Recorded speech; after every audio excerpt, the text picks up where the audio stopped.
Glasses are going on. You know what that means. It's time for scene analysis with Stephanie. I really haven't done one of these in a while. I felt like, turn on. Thank you.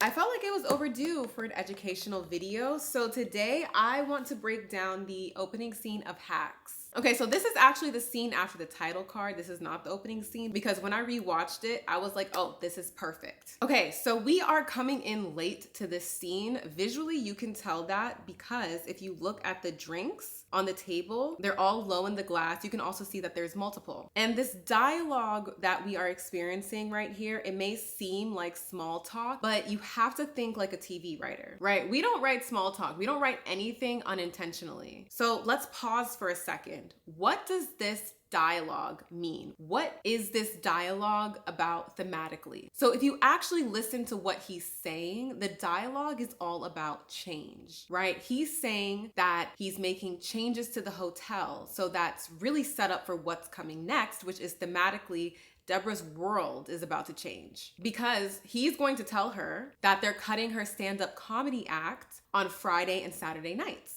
And now look at this dialogue. Let me switch into PDF or final draft real quick just so you can see it. Everything he's saying is indicating it. Look, Deborah's just not picking up on it. Here he's saying redoing. I'm redoing the East Tower. That's because he's redoing the lineup of shows as well. The contractor double orders everything. And it's really him saying that he already has too many acts and too many performances right now. And then Deborah's response, right? It's in the tone, it's comedic, it's crass, but also it shows that she's not picking up on what he's saying. So now the scene has to transition and he has to speak more plainly, right? It's kind of like us as humans. Sometimes when we want to say something, we don't just come right out and say it, right? Like you gotta warm up first. You gotta sprinkle them with a little bit of, how was your day? Oh, how was yours?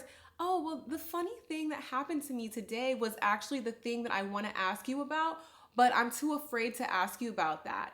That's what's happening here. Okay, now I feel like I have so many things going on my screen. Let's go back into the video. So this next line, right? It sounds like he's buttering her up, which he is, but this is really smart writing because it's exposition as well, right? It's letting us, the audience, know why they're at dinner. They're celebrating her breaking a Vegas record. Huge accomplishment. It shows how talented Deborah is. So there's exposition on her character, right? She's an expert in her field of comedy. It's also establishing the arc of the scene, right? Great scenes are all like mini arcs. They start as one thing, they flip in the middle, and then by the end, it's the opposite of where we started. So the fact that this scene is starting with celebration and achievement, that should indicate to you as a viewer, this scene is going to flip into the opposite, into failure, but we just don't know how. So let's keep going. So there's more accomplishments. So he listed one with the Vegas record. Now he's listing another one saying that the street is being named after her. So that's two. So that indicates there's probably gonna be a third because we always work in rules of three. Watch this.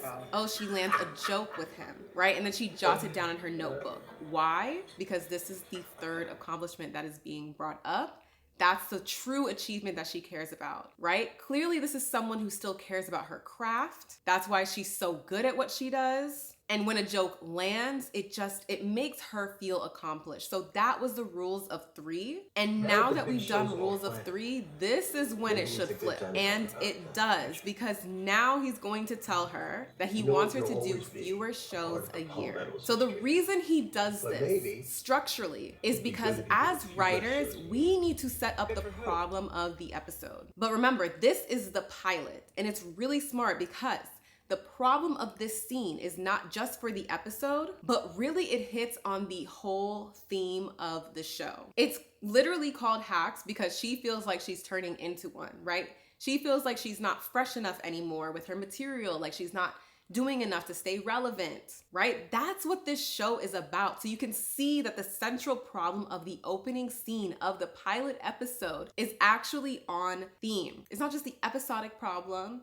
It is the series engine, and it is the character's internal motivation as well. So now we're really in a scene, right? Because each person has their POV. Marty's POV is Deborah needs fewer shows, and Deborah's POV is no, I don't. So now is where there's going to be some back and forth and arguing, and that's all a scene really is. It's just two people with two different points of view and they're arguing, right? And then in the end, someone wins. But pay attention, because while Deborah speaks, she's also giving us exposition, right? And that's going to help us as the audience get to know her character, but then also see ourselves in her subconsciously so that we create an emotional attachment to her so that we care and we stick around to see what happens.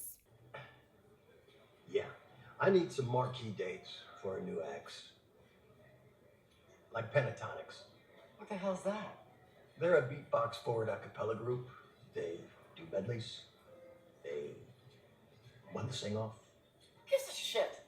Look, I have 2 buckets to fill. Families and idiots in their 20s. The families want to see singing and dancing, and the college kids want to spend $1,000 to watch a guy in a helmet hit play on an iPod. You're forgetting about your 3rd bucket. People from Florida. They love me. And my numbers are strong. You'll still be doing shows, just not Friday and Saturday. Oh, just the most important nights. I'm fucking unbelievable. Deb, why do you even want to do 100+ shows a year? It's not like you're having fun. I mean, you're in cruise control up there. Wish I was on cruise control. I've been playing defense my entire career, thanks to assholes like you. Deborah, calm down. Oh, what do please. you care? You own the place. The service sucks. Great. Where's my fucking doggy bag? Okay, all right. Oh, take his too. Okay. And the fork. So I think anyone in the industry can relate to these emotions, right? About always having to play defense, because we are always in survival mode over here. Like, I promise you, it is a constant hustle, and she's just tired of it, right? She breaks a Vegas record and she still has to prove herself. And that's why she leaves on this power move of taking his steak, because she feels powerless in this moment. So this whole scene, the roller coaster from celebrating to back to hustling, it's just a metaphor for the entertainment industry. Honestly, won't lie to you. So yes, now the arc of the scene, like we said from the beginning, it has been accomplished, and Deborah's character failed in this scene. She lost in this scene, and Deborah's character lost the scene. But this is also the inciting incident of the story, because now her character has been activated to make a change, which will be creating plot for the scenes that come after. So yeah, that's how I watch TV as a TV writer, and I hope this was helpful.